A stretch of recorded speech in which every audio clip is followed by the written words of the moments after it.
Кавказский спрут. Экспансия грузинских и ингушских территорий и проводимая политика в этом направлении Северной и Южной Осетии имеет ярко выраженный характер.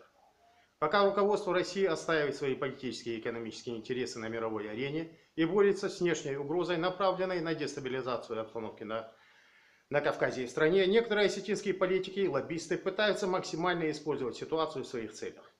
Пользуясь тем, что в стране складывается непростая политическая обстановка, общественными и политическими кругами Осетии предпринимаются попытки аннулировать закон о реабилитации репрессированных народов Кавказа, желая тем самым безвозвратно закрепиться на чужих территориях.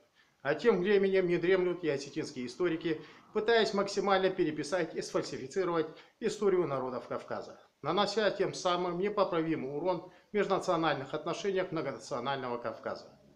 Проводимая пропаганда, имеющая успех в националистических кругах, и временная осетинская фортуна, которая без сомнения обречена на громкий и болезненный провал, воспринимается всерьез одурманенным осетинским обществом.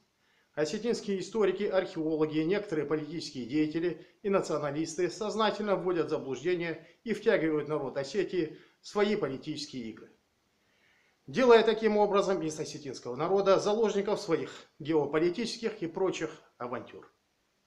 Всего доброго, до новых встреч!